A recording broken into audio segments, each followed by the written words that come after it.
Welcome to Disclosure Network, New York. Today is Sunday, July 7th, 2019. I'm Nick Curto, dnny Director and Co-Founder. dnny is a grassroots organization now celebrating our 18th year of providing 2 meetings per month throughout the year in Manhattan.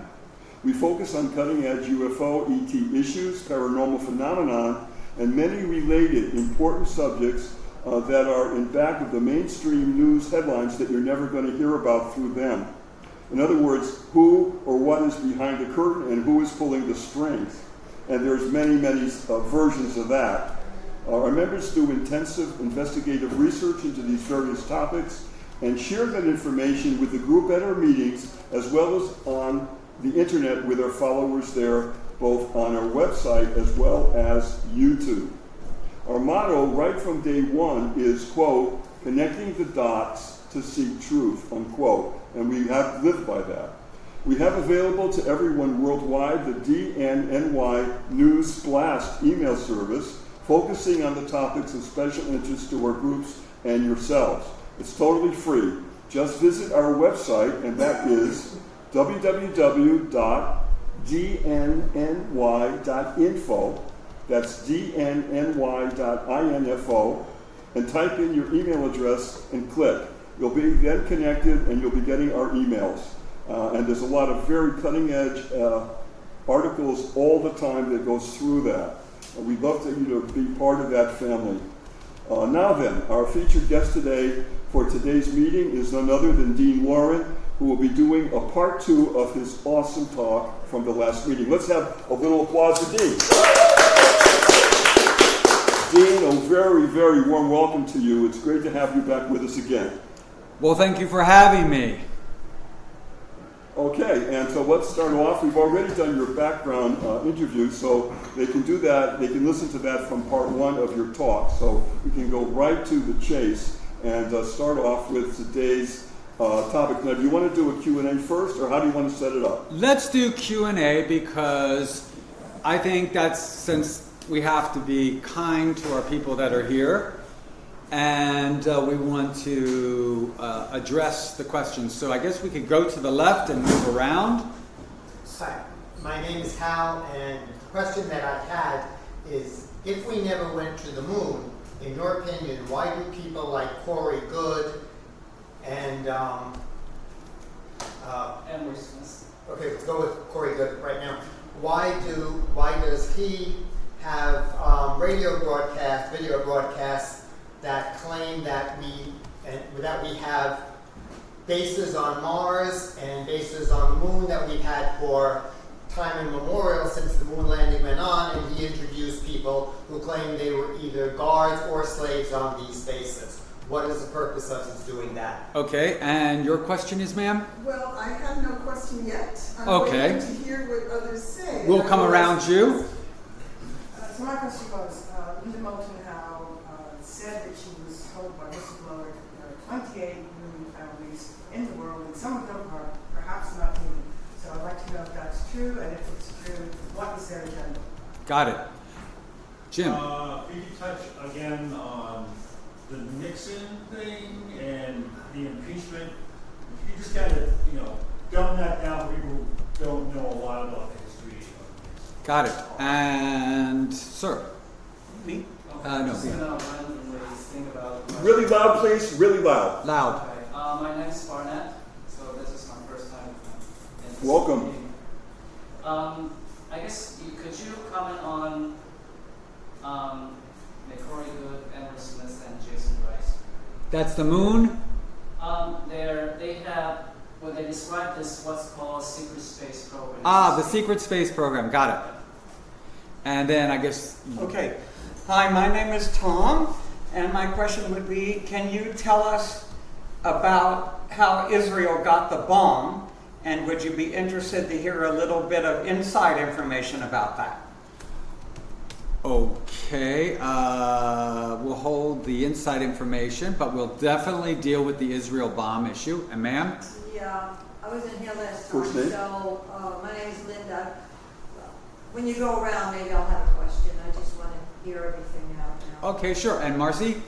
Do you want to know where your typos are on your slide? Not yet, because I'm just doing these as notes, but Okay, but I also want to know, do you think that the timing of the Epstein prosecution and the fact that there's likely to be a second defendant who is probably working out a plea deal, who is probably Ghislaine Maxwell, who's procurer, do you think that they're trying to take down the whole ring, or just Epstein and Maxwell? Because there are a lot of rich and famous people that those two procured underage girls for.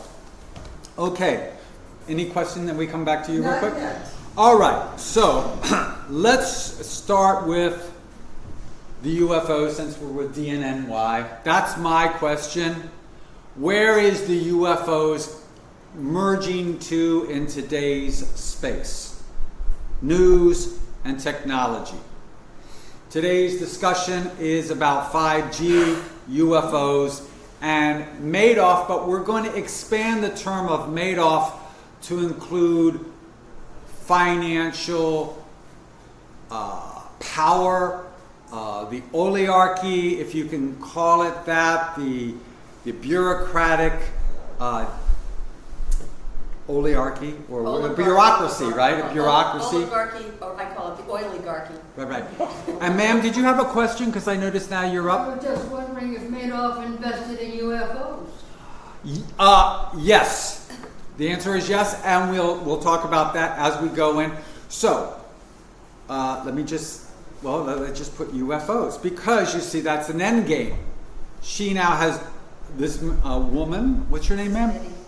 Betty. Betty has drawn us back to the UFOs, to the secret space program. And if there are typos, don't worry about it, because I'm just fast and I'm dyslexic, and we're just You're not doing even great. going to get there. You're doing great. Okay, so now, first of all, let us bring us up to an interesting concept, and which I think last week I brought to your attention a book in the slideshow. It was on the atomic energy. It was written in like 1948. I have that list. I thought I had it up, but it was a different book list. And in that 1948 book, which was a pre-sale publication for the advancement of commercializing nukes, nuclear energy, anything with atomic energy. Oh, books that rewrite history. Man in the Atom. It was written by Seberg, who I almost worked for in 1971. But I worked for Dr. Arthur Wald, who was the discoverer of plutonium-233. Now, and that was at the George Washington University University in St. Louis. It was a wonderful black spider program. I left. I didn't want to deal with these people, but we were able to ascertain, I was able to ascertain that everybody knew that they were going to kill lots of people, and that's when I made the personal decision. I did not want my name on the next weapon in history. So now, what does that have to do with today? In this book, Man in the Atom, they more than theorized. They had already done the oceanic charts. Remember, this had been done as early as 1890, and if you can get the French version of 20,000 Leagues Under the Sea, Jules Verne, who was part of this whole cabal, you are going to find that the original 2,000 Leagues Under the Sea is nothing but a demographic of everything under the oceans. It's science fiction showcasing the mineral, the fishing grounds, the rights of the ocean, because now they're going to start parceling the rights of the ocean, which is, 7/10 of our world, our globe. So now, in Man in the Atom, they theorized, but more than that, they had already charted it out, that if they built a dam across the Bering Straits, which was the Bering Sea, which would have been Norway, a little bit further west to Iceland, they could essentially melt the Arctic Circle. This is 1971 that this man is releasing this book. So now, today, we have on the screen, Russia launches a floating nuclear power plant. And you will verify on your phones or when you get home that we had a Russian submarine fatality. The Russian submarine went down off of the Bering Strait just north of Norway. This is about the third anomaly we have. Anomaly is, I'm going to define it as something that's not explained and not followed up with. We've had 4 or 5 Russian submarines for reasons we don't or have not been advised. They have had fires and they have sunk and these people have died, these sailors. But at no time have we seen the recovery of these submarines. What I'm going to tell you is that submarine that sunk just last week was to cover up the nuclear pile, and when I'm talking about a pile, I'm just talking an atomic energy source that was put in the Bering Strait to melt the Arctic Circle. And so we are not looking at climate change. We are actually looking at somebody who did the math, who did the work, verified it, and had the audacity to put in an atomic power plant north of Norway. Now, this would have been seen on every satellite.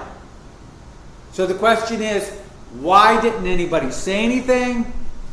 And why didn't anybody draw attention to it? But I can guarantee you in the next 2 weeks, it's going to be in news as the source for the Arctic melting.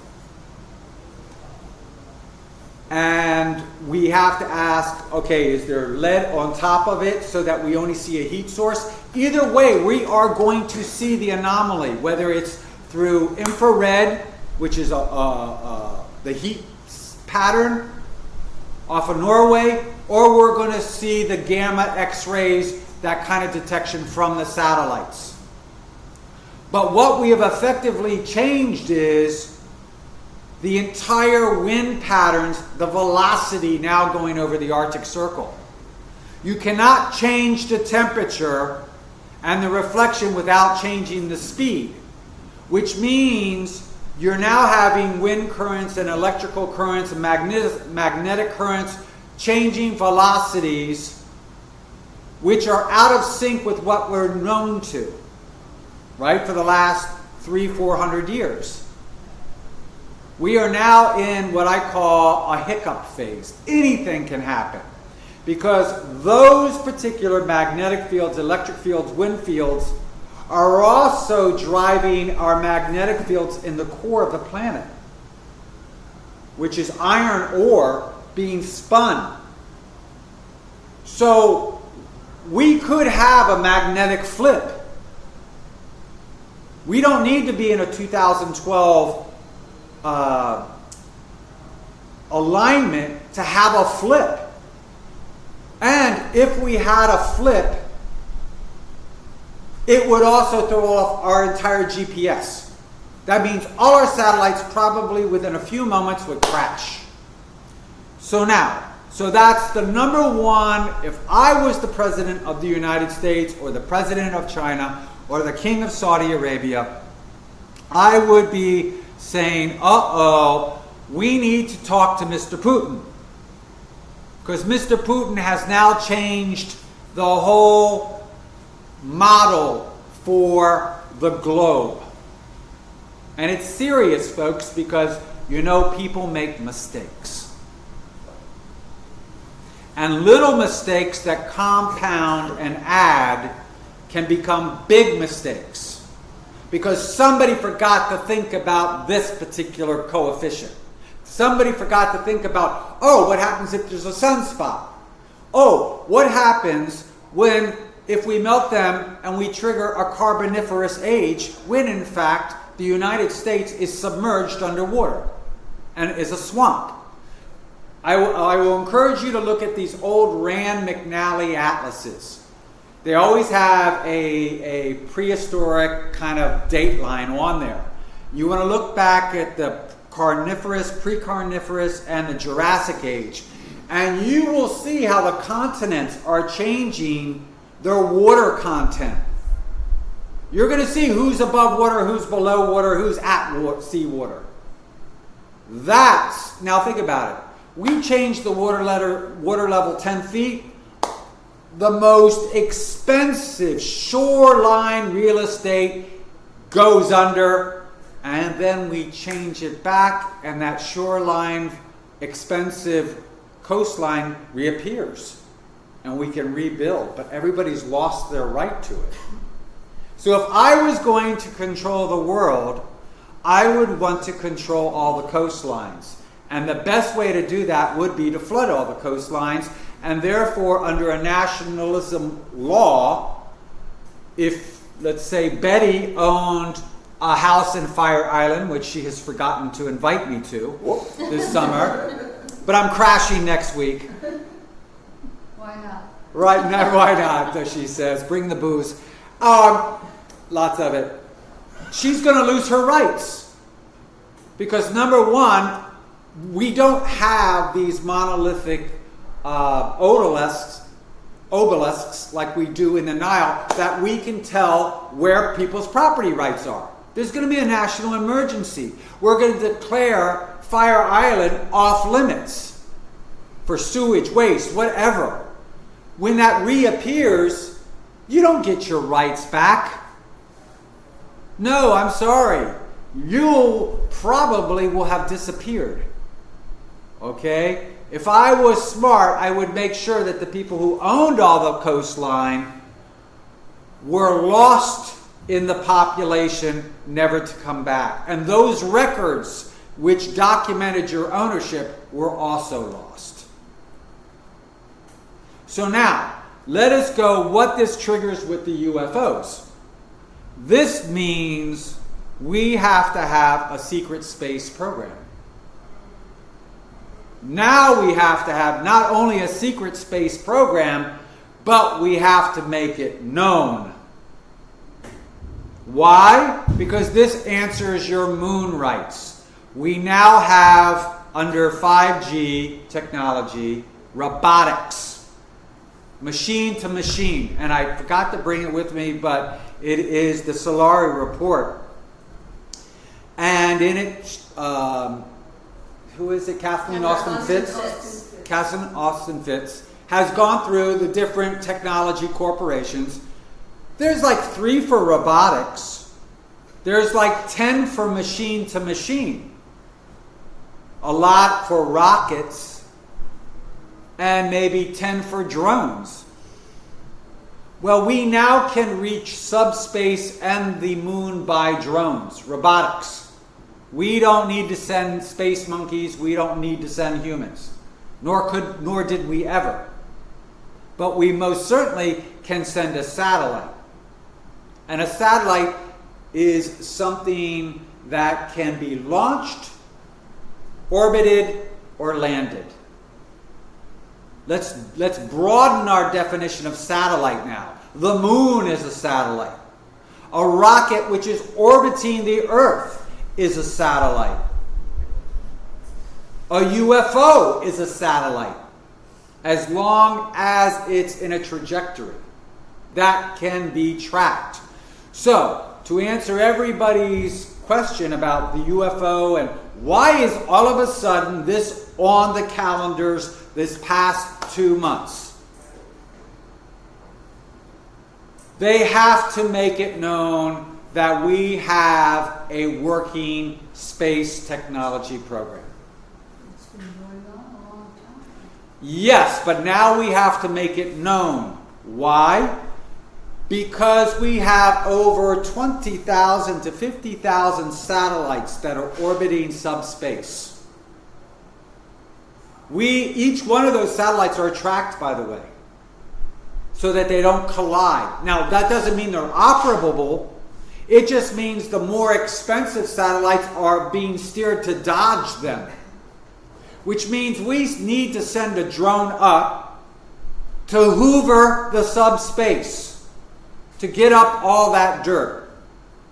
Asteroids, dirt clogs, meteors, and there's a lot of pellets about the size of a softball that can rip a hole through anything because they're traveling like, a gigamile an hour, all right? So even a golf ball that's traveling 1,000 miles an hour can do massive damage, all right? So you're going to need to have hoovers in front of these satellites to get the old ones, the meteors, and other debris.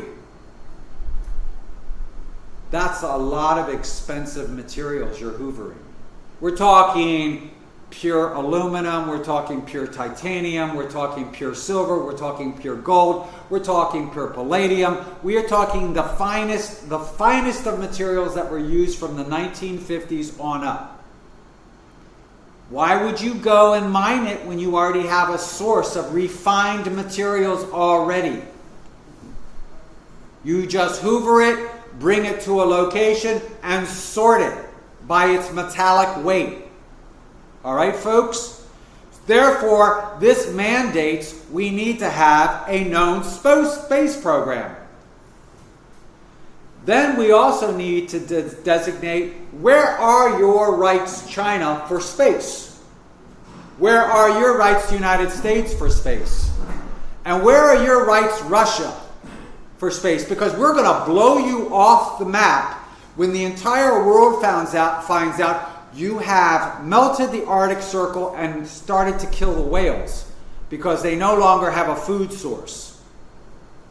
Do you realize what the world populations are going to do when they find out Russia has melted the Arctic Circle and killed probably a quarter of the marine life? If you thought Greens were crazy, if you thought PETA was crazy, we're talking a unified humanity of at least 25 to 50% of the humans are going to go, no. If there was ever going to be a World War III, and I guess we should call it World War X because there's all these little other wars, it will be to tell Russia to turn it off and haul it out. And let us go back to a mini ice age. All right? So this is why I put together under UFOs rhetorical despotism. We've already seen hydraulic despotism, meaning the control of fresh water. You control fresh water, you control the people. We saw that in the Nile. That is what the Egyptian pyramids are for. Those are actually watering stations used to purify the water from the Nile.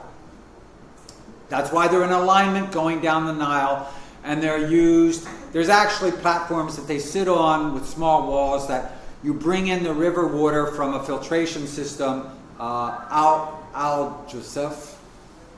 It comes in from the Nile at Al Joseph. There's an Arab name for it now, Al Yusuf. And the water then goes to a maze, the silt drops out, and then goes from pyramid to pyramid.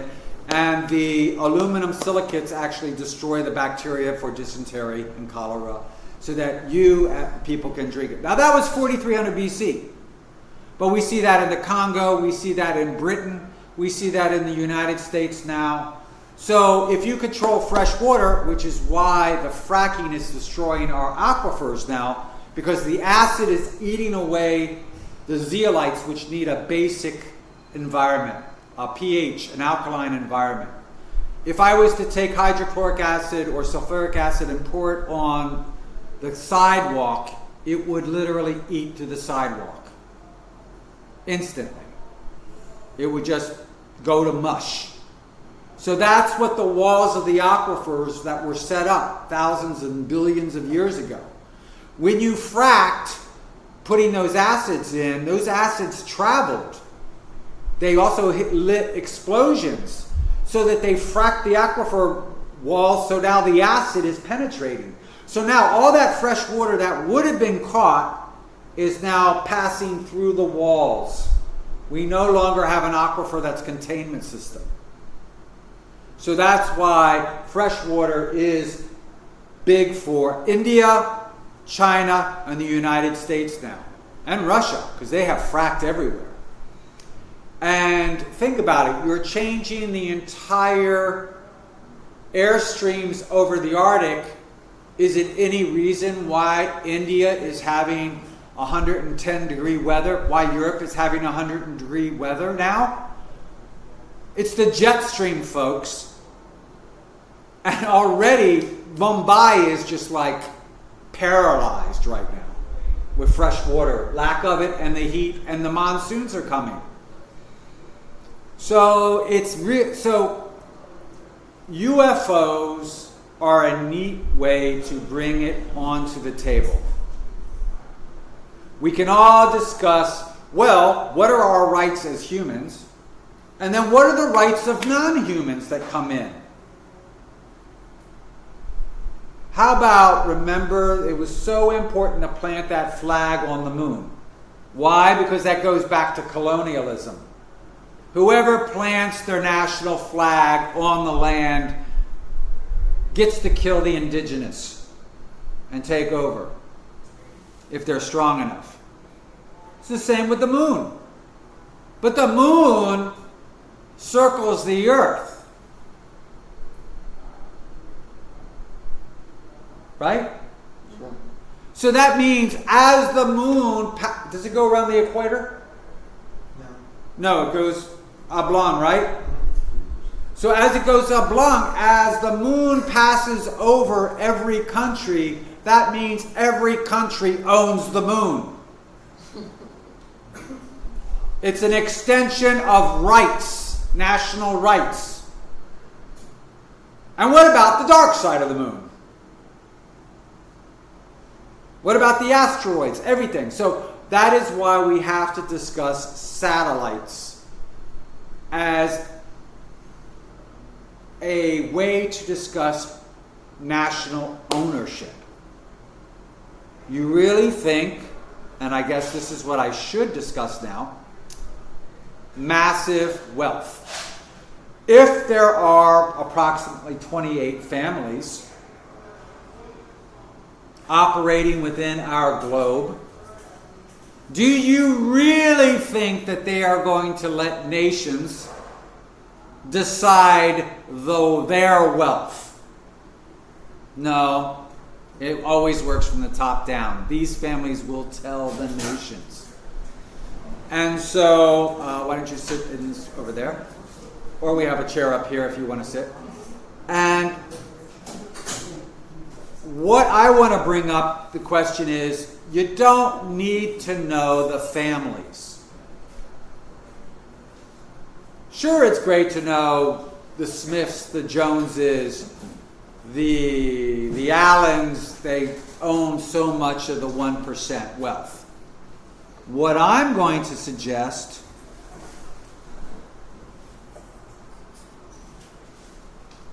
is, no, let's not do this. Let's do this. Let's go to the Financial Service Forum. Here are all the major banks right now that control the world. Don't you think that all the families are somehow controlling these 1, 2, 3, 4, 5, 6, 7, 8 banks? We're talking Morgan Stanley, brokerage, Citibank, the Queen, Jamie Dimon, Chase, the Rockefellers and the Rothschilds, Brian Moynihan, the Bank of America, the Jesuits, the Vatican, Rome, State Street, ownership of all your bonds and real estate and human chattel. This is where you keep everybody's ownership. State Street Bank. David Solomon, Goldman Sachs, the broker to the stars. Right? They now control the treasuries, where Merrill Lynch was. Notice Merrill Lynch disappeared 2 months ago, and now Goldman Sachs has taken their place as of 2002. BNY Mellon, Bank of New York. All right, these are your old families, the white shoes, the blue shoes. Wells Fargo, can we mention money laundering? All right, you've got to have, and you know what we don't have in there is HSBC. Now, I don't think you're going to have, but they would occur under Citibank and Chase, because they are your black market bank. They are the East Indian Tea Company. If you didn't figure, that's the Hardinair family. They are specializing in opium and guns. And that was in what, the 1500s, right? So now they are specializing in the 21st century, opium and guns. So it's just like, folks, we don't need to know the 28 families. We know the 10 banks or the 10 financial forums. So now let's ask a question. Which ones are human? Which ones are non-human? To answer that question, we don't need to. We have to go back to our UFO and look at our space program and moon rights. All we have to do is, you realize that in the United States Constitution, when it was originally drawn up, it said these several states and other nations. That was the American Indians. We never got a seat at the table. I'm Cherokee, Katua. So we never got a seat at the table. And there were, the Jesuits had us all mapped out. They knew our villages, they knew the populations. Cows, the use of the word cows in like 1460 actually meant East Coast buffalo. They were a smaller version of, they're about the size of a water buffalo. These weren't the bisons of the plains, these are the buffalo of the Blue Ridges. So they're half the size. They're the size of a large bull steer. So when they counted cows, they were counting bison. So it's your vocabulary shifts, right? So do we need to talk about non-humans right now? I don't think we need to know non-humans right now, because if there are non-humans, they're going through these 8 banks. So let's just go through the Financial Forum Services group. All right? And how I found them out was by Ron Evans, who was Bush's key man in, let's see if this is it. Former Commerce Secretary Evans to lead Financial Services Forum organization to introduce new leadership structure, 2005. United States Commerce Secretary Donald L. Evans. Now he is about to become the Secretary of the Treasury, but he misses it by 2 inches. But he is now running the entire Chamber of Commerce, and he is running the financial services. And as Charles Prince, Vice Chairman of the Forum and CEO of Citigroup, says, he will have a unique view of the importance of strong capital markets. Evans left the Bush administration in January after serving 4 years as Secretary of Commerce. He's a native of Houston. He's a roughneck, meaning he comes from the oil industry. And we have JP Morgan, Goldman Sachs, Citigroup, and all these people giving him kowtows. And he almost makes it to, everybody's here. The U.S., you know what we don't see in this picture are the central banks. So that means that these 8 banks control the central banks. So what you see now, you have to understand, is what we're not seeing. You have to ask the question, if they're controlling it, what are we doing? So now let's go to 5G. There's an anomaly here. How late do we go till? We got about an hour. Okay, great. So 5G. We know it has to go to the power lines. When you go into the subways, I want you to look up at the Wi-Fi transponders. There are like three of them. They come down. They have these like little spheres. They're white. They have these stickers that say, "Do not paint." And when you look at the attachment, you're going to see this cable about 5 inches thick in diameter. And on it, it says electrical and fiber cords. I was going to take a picture of it today. We will then see when 5G comes on over the power lines, they'll just swap out those old Wi-Fi heads and just hook up a 5G router to a new Wi-Fi head. So you'll get rid of the fiber. Already we got rid of the copper lines for phones in New York City. The next phase will be to get rid of the fiber, which will force you onto the power grid. So, why have we not seen the power grid in the news? Well, we did see the power grid in the news 6 months ago, with California on fire, at a time when President Trump was to be impeached. Had his impeachment gone through, you would have seen the flip of the power grid. Whoever they had chosen to take his place was going to flip the power grids. But that fell through. All right? And just to give you a grasp of, these are like normal waves. But when we digitize it for 5G, it goes into a square wave. On, off, on, off, on, off, on, off. This is where you can take this wave and carry it with a high frequency to get it farther. So you're using this as the taxi cab to take your Macy's bag from downtown to uptown.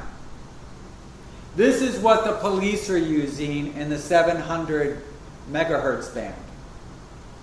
Everybody right now from 6 megahertz to 14 megahertz are now assigned bandwidths on the power band for 5G for first responders, police, fire department, military,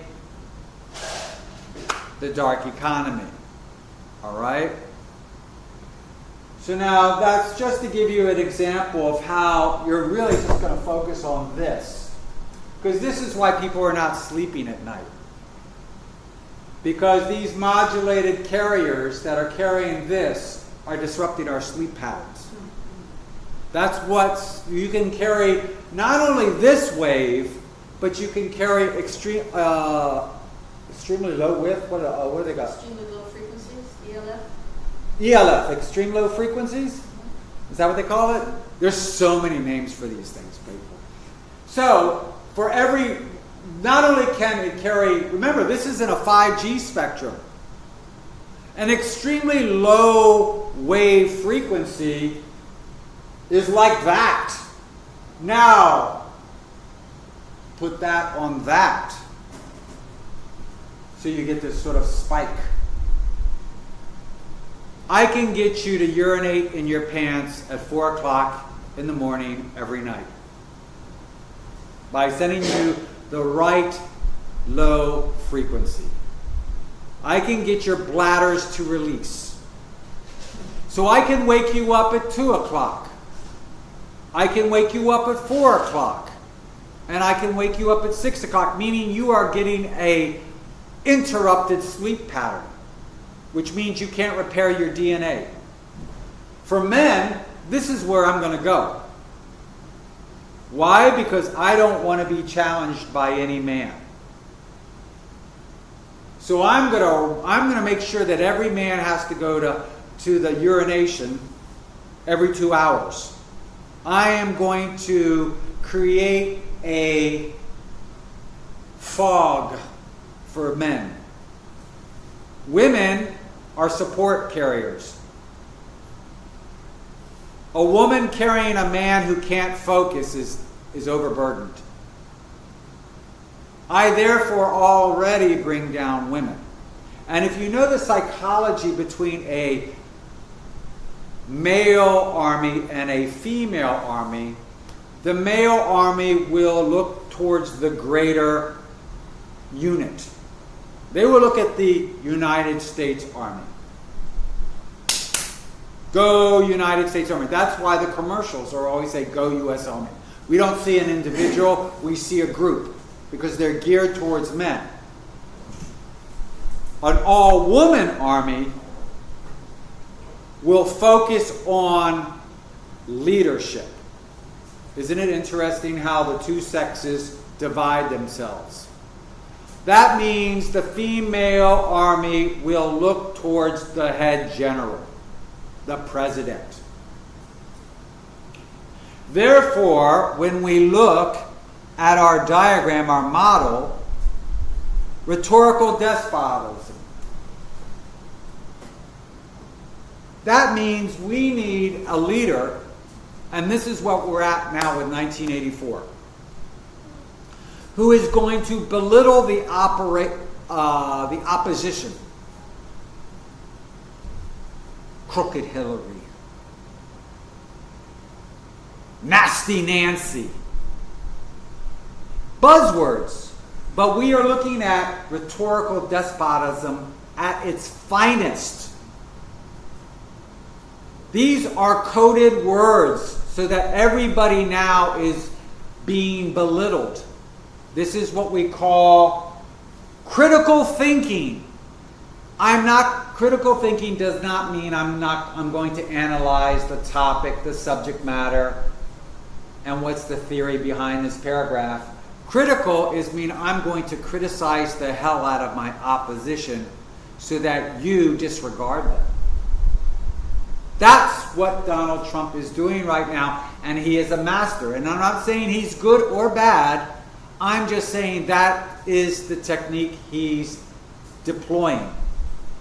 So as long as you know that every time he says nasty Nancy, and you in your mind go, oh, that's Nancy Pelosi, head of the House, number 3 in line to take over the presidency, if there's an impeachment.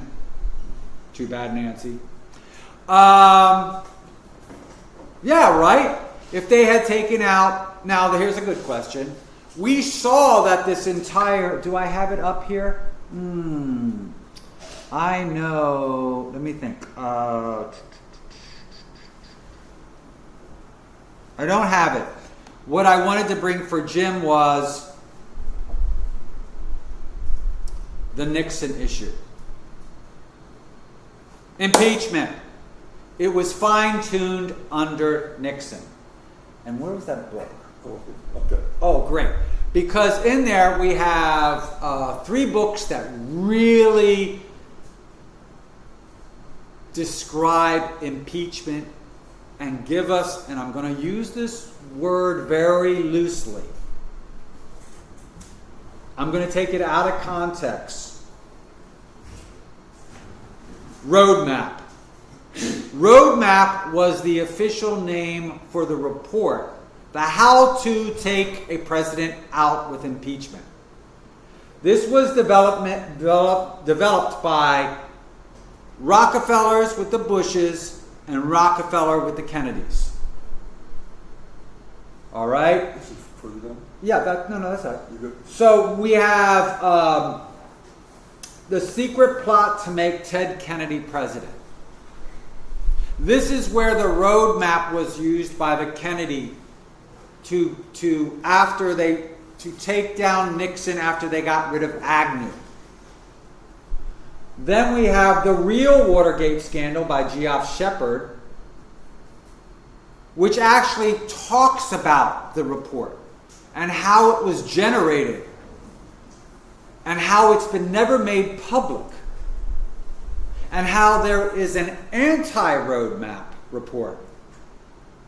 that Hillary was supposed to work on.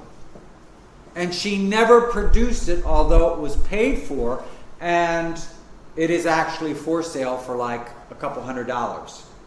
And it gives you every legal reasoning every executive branch has ever used to sidestep impeachment. So the roadmap tells you how to impeach. Let's just call it the Hillary report, which is why she was fired at the last moment, so that that report would die. She held it off the market. That is your anti-roadmap. As a president, you would need the anti-roadmap. Now think about it, folks. In all of this Russian madness for the dossier, which is now coming up, oh, I know where it is. It's in the DNN. Let me just look at this. Folks, I was downloading today, and DNNY, 5G, British banks, books. That's not it. Let me just go through. Gee, where did I put it? All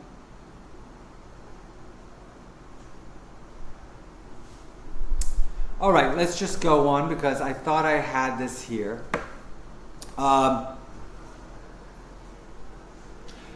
So let's look at the Nixon impeachment. You had Judge Sirica. Not only did Judge Sirica appoint himself to the bench to hear it, but he was meeting in the back room no less than 14 times with the prosecutor and the media behind closed doors, and nobody knew about it. Now you're saying, what's wrong with that? Well, the defense, your attorney, Nixon's attorneys weren't invited. They were actually planning on how to put the grand jury tapes, the grand jury minutes, in a briefcase with the missing Nixon tapes, which were being recorded downstairs by the United States Navy, in a briefcase with grand jury information, and they did walk it over to the House Intelligence Committee and deliver it. Illegal information delivered by the judge to the House committee before anybody could say anything. Delivered by Jaworski, who was the prosecutor. Remember in that whole discussion with Trump, we want the grand jury minutes. We want to see the grand jury minutes. Think about what John Dean said when he was brought onto the House Committee for Intelligence to talk, or the House Committee on Judicial. His big statement, Watergate is a roadmap for impeachment. He's a former counsel to Nixon. He knows about the roadmap report. He's planting those buzzwords to say, oh, Mueller's got the roadmap report. Yes, he does. All right? But that also means, why doesn't Trump have the anti-roadmap report? Hillary's got it. Pardon? Hillary's got it. Hillary's got it. Well, if he spends the $800, he could go buy a copy off of the internet for used. Right? So, who's throwing Donald Trump under the bus? I just want to say that Why I read a few weeks ago an article by the Federalist about why Nancy Pelosi doesn't want to impeach, and it goes into all the legal avenues the president, whoever he may be, can use. So he must, or his team must have something. Correct. For them to be able to publish that. But just think if Donald Trump was sitting in front of a log fire in an easy chair, casually thumbing through the report, the anti-Hillary roadmap, and he holds this up and says, oh, you know I can't read, but I do know this is the report that Hillary got fired on, that says I can get out of jail for free, Jerry Nadler. Do you know what that would devastate the American public? To know that she actually was on the committee to produce this report and she never said one word? She was on the Watergate committee. That was her job, to produce every legal argument that could be used to defend the president. To defend the president. So that they would know to counter every argument in the roadmap report. Oh, then that must mean we can discuss the Jeffrey Epstein case. Why all of a sudden is Jeffrey Epstein? Didn't Trump say last week in New Hampshire when Mr. Pence was called, we never got off the air plot, right? Donald Trump canceled Mr. Pence's plane to New Hampshire. We need you back here to discuss something. You'll hear about it within 2 weeks. Jeffrey Epstein is 2 weeks. All right, folks? We also have the Archie reports. And let me just put in here, let me just put this, do Finder window. Let me put Archie, because I just put it as Archie. There it is, Archie Docs. Here is the Archie memorandum that was delivered. This is the memorandum it's written by somebody named Archie something. On the FISA documents. Oh, the Comey memos. That's what's coming up. We have the Epstein prosecution and the Comey memos. Comey would every day go home and write a memo about what he discussed on how to impeach the president prior to March 2017 for the FBI. And in it, it says, more particularly, the memos contain classified discussions concerning the code names and the true identities of the confidential sources, as well as detail of foreign intelligence information obtained from and through this source by the FBI. Information, I know that's the data center in West Virginia. Information about whether the FBI initiated coverage through the Foreign Intelligence Service Act, FISA, on a particular individual. The sources and methods, this is where we're describing the names of the sources and the methods used in the investigation concerning the president's foreign policy decision making. There's only, how many lawyers are in the room? What branch is empowered with foreign policy decision making? The executive branch. And who rubber stamps it? The Congress. So now we are now attacking in our Constitution the branch with the sword, the one that is negotiating Mexico, China, Russia, every major foreign domestic trade issue, whether you like it or not, goes through Mr. Trump. And they're telling us they are concerned with his policy decision making. But the FBI is below Mr. Trump. They are not supposed to be investigating their boss unless they talk to the head of national intelligence. Who is the head of national intelligence? Anybody know? The Vice President of the United States. The Vice President, as of 1981, under Executive Order 12333, you might have seen that on Get Smart. It was a big joke. Empowers the Vice President as the commander-in-chief of all the intelligence operations since 1981. That takes the vice president out of the executive branch, and it takes the vice president out of the congressional branch's touch under national security.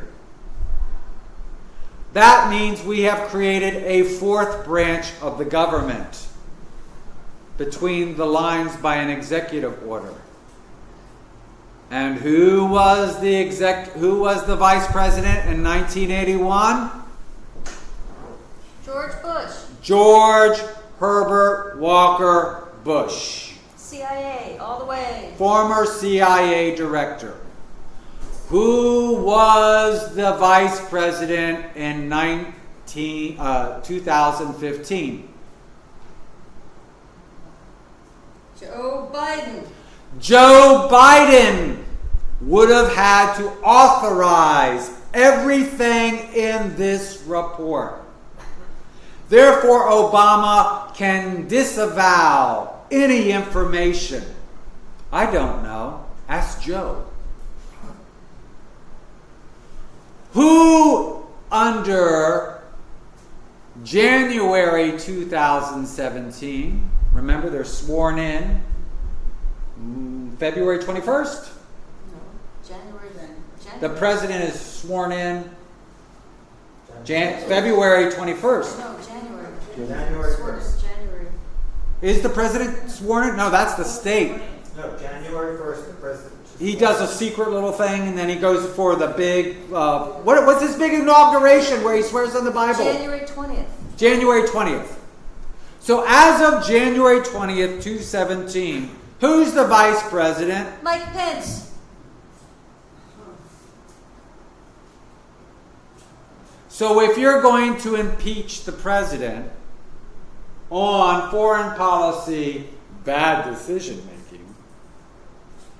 you have to inform national security. Never, ever have we heard one thing bad about Mike Pence. Nor have we heard anything bad against Nancy Pelosi. Which means if the cabinet had chosen under the 25th Amendment to rule that Donald J. Trump's foreign policy decision-making was compromised, Pence would have stepped into the office immediately and gotten to choose a vice president. If Mr. Pence had been removed, Nancy Pelosi would have then stepped in.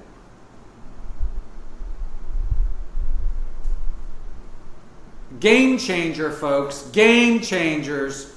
So who right now was called back from a New Hampshire visit? What is New Hampshire known for? First presidential primary. Who's getting his name out there? Mike Pence. Who is the fourth branch of the government? Mike Pence. That means Donald J. Trump has recognized that Mike Pence has not given up taking the presidency. Think about it, folks. We are not out of the woods. If we are going to defeat Russia's melting the Arctic Circle, and by the way, Afghanistan, remember that whole thing with the Bushes? And we were doing those shoulder missile rockets that defeated the Russians. They were defeated by the CIA, MI6 Britain, and the Chinese Liberation Army, the People's Liberation Army. Oh, I didn't know that the Chinese People's Liberation Army was the third secret intelligence operative that took down Afghanistan in 1990. That's a whole different changer, because at that point, now you understand that Zhao and Zemin, these are two different people, are in fact part of the larger fourth branch nationally of intelligence services. They, if you look very carefully, I just spent all day looking at them, you will find that the presidents of China were handpicked at the same time in 1984 that they are negotiating the handoff from Hong Kong to China. We are also seeing the death of Leonid Brezhnev. Is that his first name, Leonard? Leonid. We'll call him Larry. Larry Brezhnev, who takes the lead Yuri Andropov. And I know I'm pronouncing it wrong, but it took Brezhnev 13 years to become the president, General Secretary of Russia. 13 years to consolidate power in Russia. He dies within 1 year of taking the General Secretariatship, the presidency of Russia. Yuri Andropov is then put in his place. It takes 1 year for Yuri Andropov to go from General Secretary to President. We now have gone from 12 years to 1 year. And then after Yuri Andropov leaves in 87 because, he gets liver cancer within 1 year. We now have the rise of Putin. The 90s. All right, so, yes. To go back to what you were talking about. Loud, please, really loud. To go back for just a moment to what you were talking about with Mike Pence running for president. If you remember, just in the news a few weeks ago, they were talking about dropping him. Some people wanted to drop him and replacing him with a woman. Yes. The former Nikki Haley. Yeah. Wait a minute, say her name again? Nikki Haley. Nikki Haley. I think if I had to place a bet right now, I would say Mr. Pence is out and Nikki's in. Because number one, she's smart. She's been a governor. She'll bring India with her. Modi. And what's more is, when the 25th Amendment coup went down on November 2nd, 2016. Why do we know that? Because St. John's University was purchased by the Jesuits in 1846 with Archbishop Hughes, the brother of the main guy with Charlie Evans Hughes. The Hughes and the Hubbards are controlling the Anglican Church and the Jesuit Catholic Church in New York. Hughes, Hubbard, and Reed. Huge cupboard of Reed.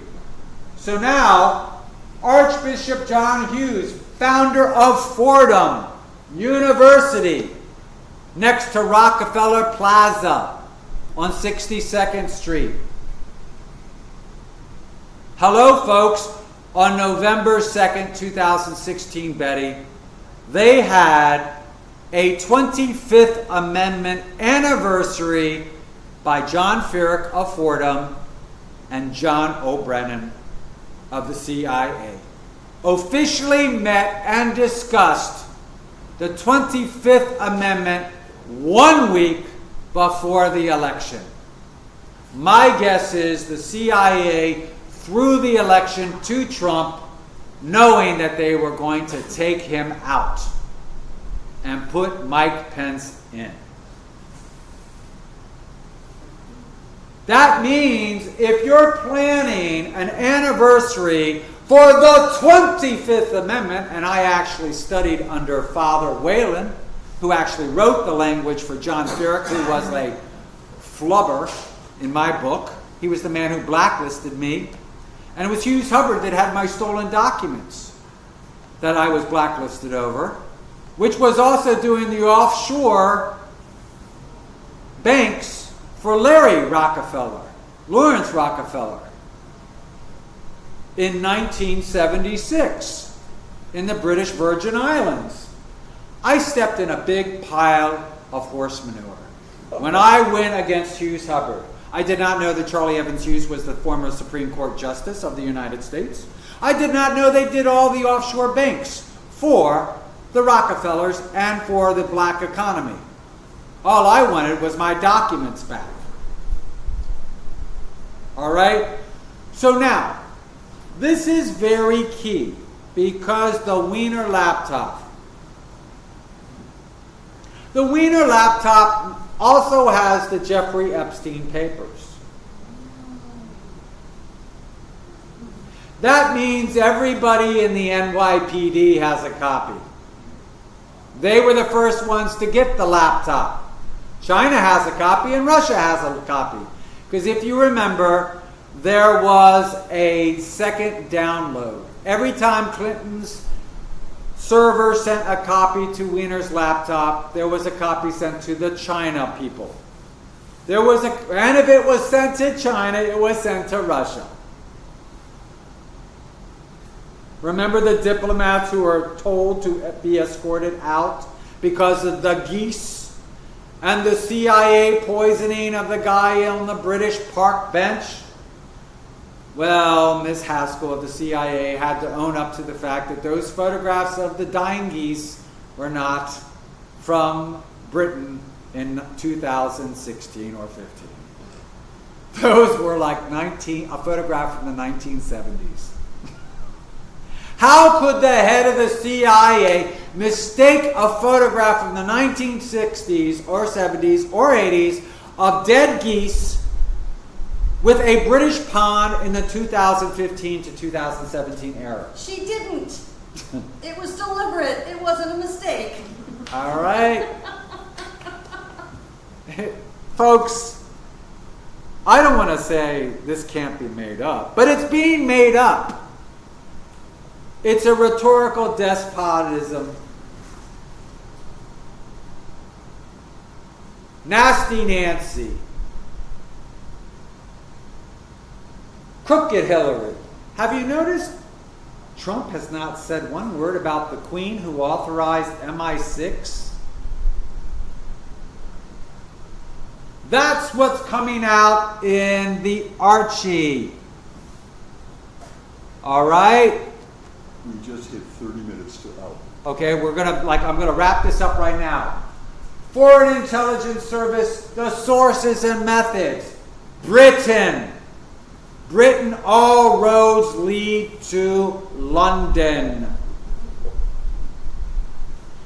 The City of London has now just been caught for precious metals, every commodity, every treasury bond. You name it, it is being through a black market in London. At what point do we not shut down the City of London? Which happens to be in the quadrant of the Temple Bar, which is owned by the Jesuits. Ha! I am sorry, folks. I am one of the people that would have to advocate right now shutting down the City of London, all financial services, and yanking every license. You now have, if you're working as a service employee, please register your license with somebody outside the City of London. You are now going to go through a whole new vetting process, and if you were part of any of this gold, precious metals, commodities, oil, treasury bonds, anything associated with Merrill Lynch and the U.S. Treasury, Federal Reserve, Bank of Philadelphia, you are going to have to wait in line to be vetted. So now, the Israel bomb. Well, we know Israel got its uranium from the Congo, Lichentia, the southern district. We know that because it was taken to Tanzania, and it was taken from Tanzania to Rwanda to Uganda. And from Uganda, Idi Amin flew it to Israel until he shook him down for more money. We know in 1999, Belgium officially made the Congo again free, but retained a 99-year mining leases on all mines within the Congo. Uranium is now all owned in the Congo by the Belgian mining rights. So now we know where Israel's getting its uranium from. Do we need to know anything else about it? No, not really. We should be looking at Congo and asking it to be freed of all mining contracts. We should set those people free. So what we're looking at is the operation here is robotics. Robotics is going to drive the power lines, the 5G. And now I'm not going to say it's death destruction to the human race or anything. I'll let you all fight that battle. But we do know that the Arctic is melting because of Russian uranium. Is it from the Congo? Where is Russia getting its uranium? But I will tell you, the Nazis perfected using thorium to create uranium-233 with mercury. That was the Nazi bell. So you don't need uranium in the Congo. You have a plentiful source of thorium throughout the world, meaning everybody has a source of uranium in every country if they use thorium. Gosh, that would just blow the monopoly away, wouldn't it? It surely would. And so with that, we've covered everything but will Jeffrey Epstein go down?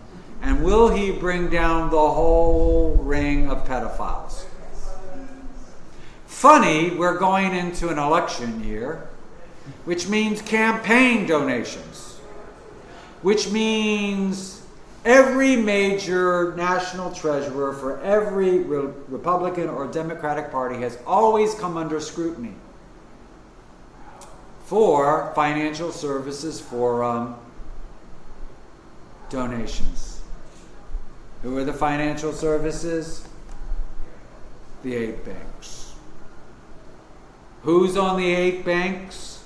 Jeffrey Epstein's invite list to the island.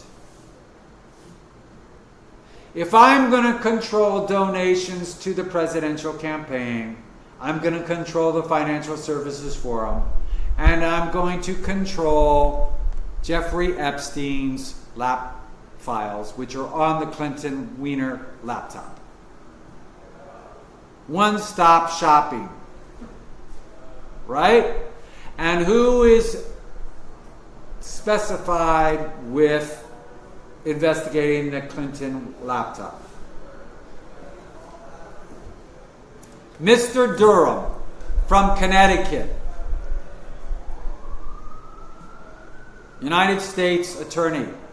Durham. Am I pronouncing it right? Durham? All right, that's the guy that's out there.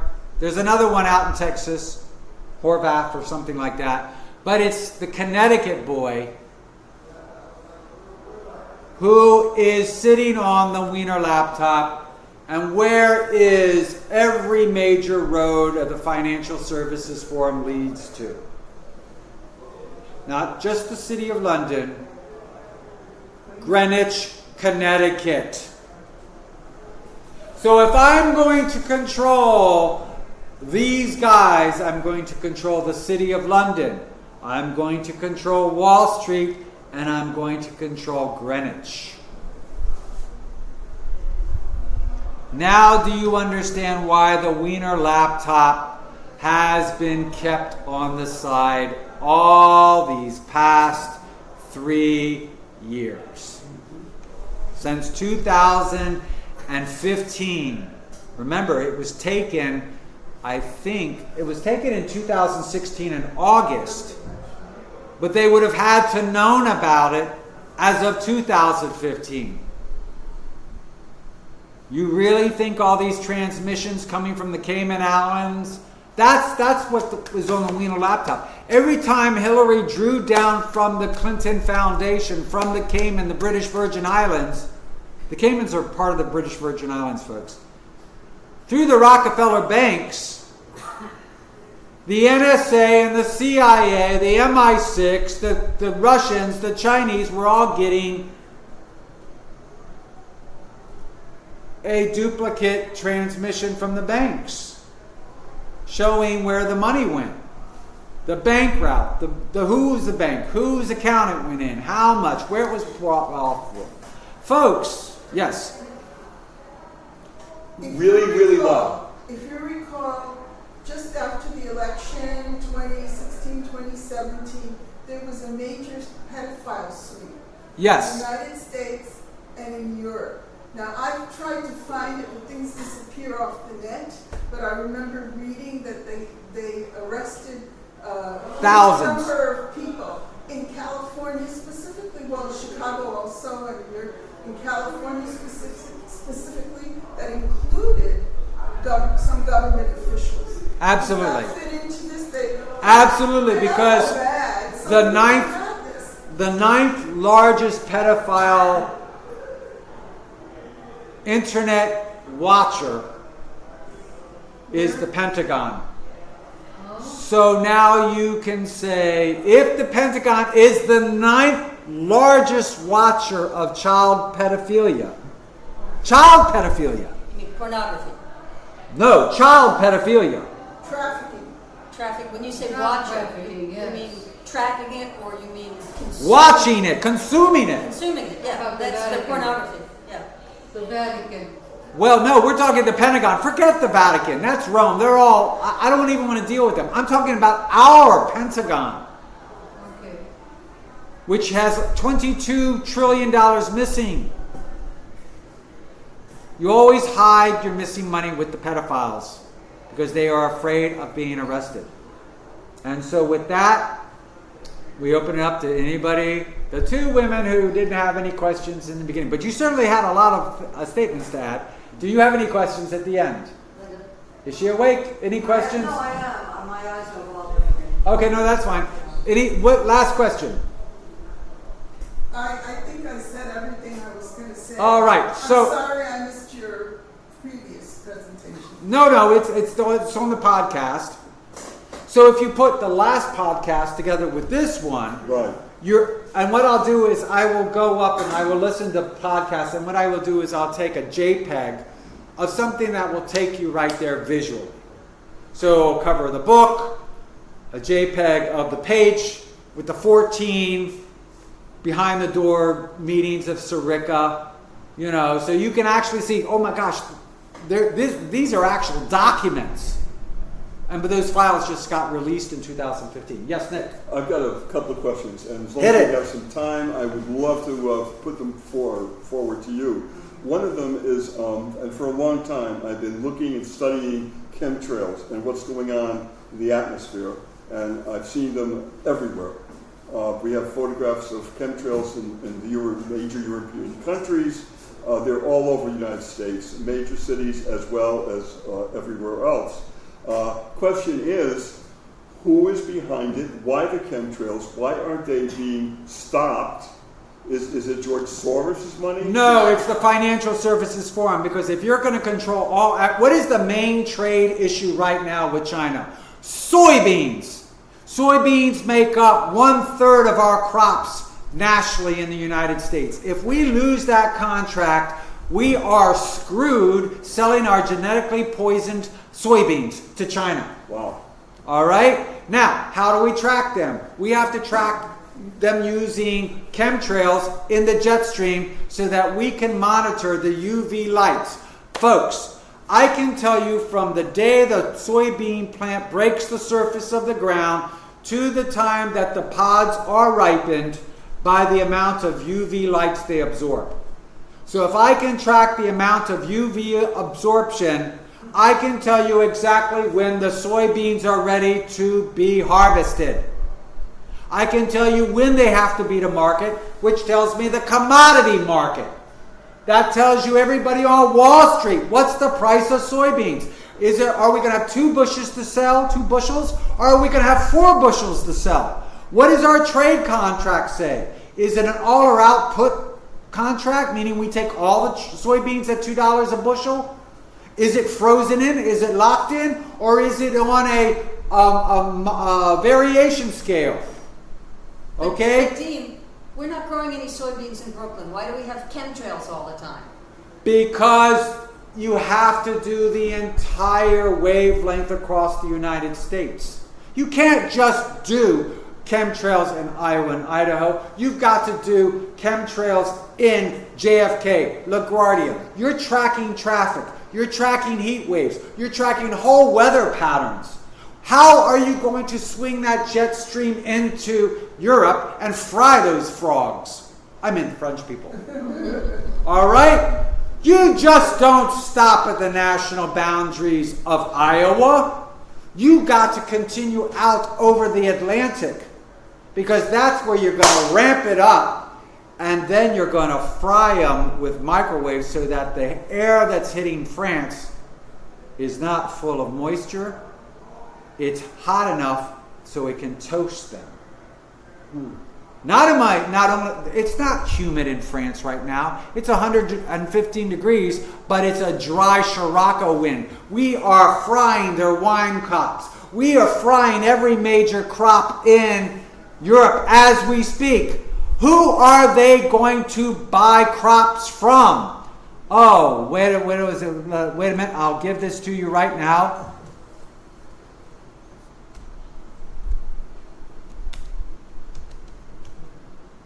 Oh, please, that's not it. Wrong thing. G20. And we have proof that there is a... No, that's all right.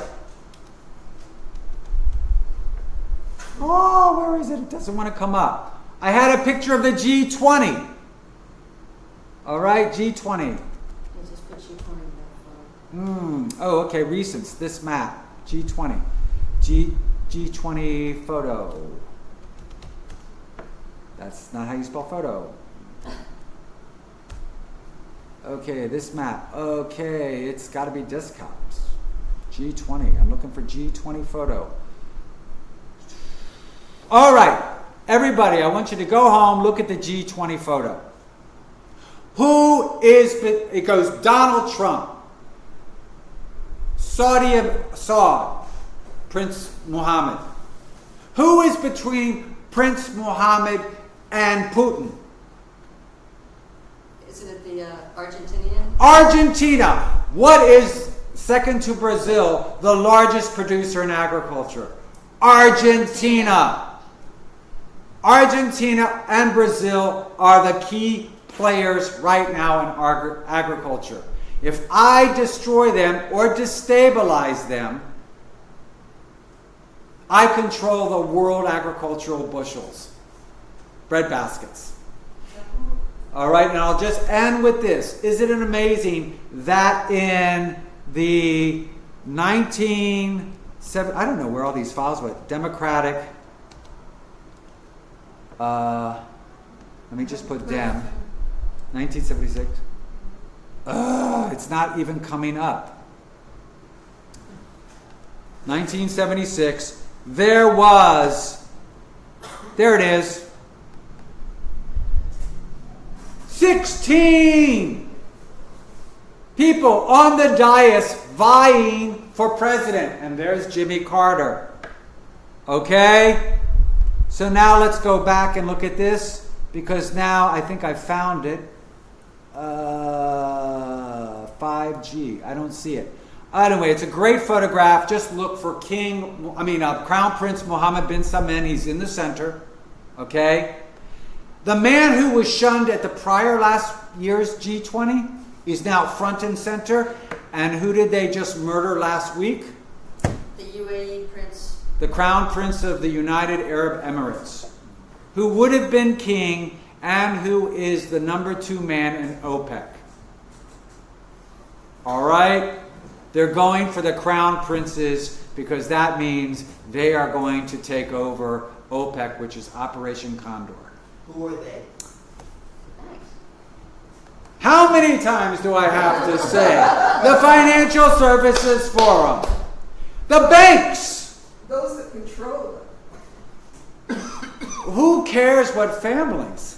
If you can control the banks, if we the people control the banks, they lose their power.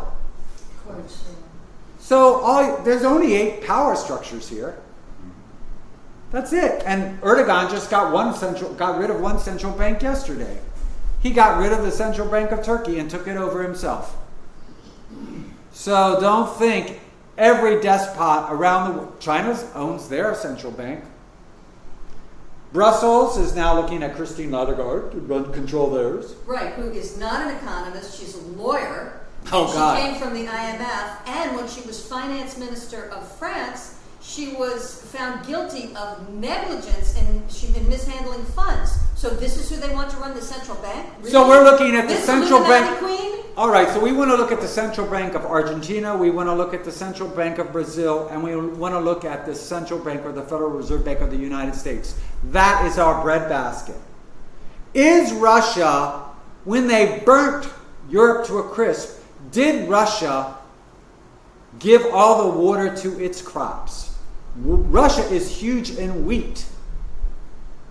That's really what we want to start tracking. What is Russia's agricultural output right now? Turkey is screwed. Turkey used to be a huge breadbasket. Okay? That's right. So if you, yeah, that's right, not anymore. All right, so think about, you got to feed the world, you got to give fresh water for the world, and you need energy in the world. I went through this whole thing about when did the North Sea fields go to Britain. They went to Britain around 1995. That's when they started shifting all the oil fields from Britain to Russia. And that's the Ionis Corporation. Question. Yes. Somehow I have a strange intuitive feeling that France is lurking somewhere in this whole thing. Well, what is the official court language of Russia? French. French. Yes. France and Russia are married. From the very beginning. And I had all these great maps of the bearing banks. It's this one right here, I think. Russia banks. If we look through this, and I'll do this real quick, you're going to see, okay, there it goes. Look at the dates of bearing bank with Russia. 1914, 1878, 1920, well, that's when it was rushed. 1914, 1917. Britain's bank, Barings Bank, 1919, 1924, has controlled the Russian banks since the White Revolution. So, we know from the Rothschilds that it's London, Milan, Paris, Vienna, and Frankfurt. Those have always been the central banks. Those will be the central banks at play with Russia. They cannot move out of the box. Those were designated 100 years ago. They are in the power structure. So when we look at these guys, it is Milan, which is now Rome, City of London, Frankfurt, the Budapest Bank, Vienna, Kreditanstalt, or whatever they call now the National Bank of Austria, because they really control Frankfurt, and Paris, which now probably has been moved into Belgium. What about Switzerland? They are always your black economy. And remember, the Swiss Guards always wear the same uniforms as the Vatican. So could we say Switzerland? Well, if you ever see a blonde Italian, they are from Switzerland or Poland. So that just tells you right there. Switzerland is a mini Rome. No, but they are called Swiss Guards that defend. Well, yes, there is, for a reason. Yeah, because they are. Because they are the Swiss Guards to the that's why they. What was neutral in World War II? Switzerland, Rome. Look at, and to some degree, Antwerp, right? Yeah, but Switzerland wasn't really neutral. They were laundering the Nazis' money. They were hardly neutral. Well, so were the Bushes. Yeah. Oh, so now you're going to nitpick. Now you're going to nitpick who really was and who really wasn't. All right, so now we know what? 60 years later that they weren't? And where were they money laundering through? So where did the Swiss hide? How did they do the German money? How did the Bushes do the German money? Offshore. No. Zurich. No. Through Merrill Lynch. Oh, Merrill Lynch, right. Merrill Lynch, Pierce and Feiner, Barbara Bush Pierce. Barbara Pierce Bush. And what was the main money laundry for Merrill Lynch? Treasuries. Federal Reserve Bank of Philadelphia. That is why organized crime must control Pennsylvania. That is why every military general at the Pentagon has to defend Philadelphia. That is where we print our money, we coin our money, and that is where the federal treasuries are. It's a heavy interlink. It's the only link when you're buying a tank. And that tank that was behind at the 4th of July for Trump, the paint was peeling off those tanks.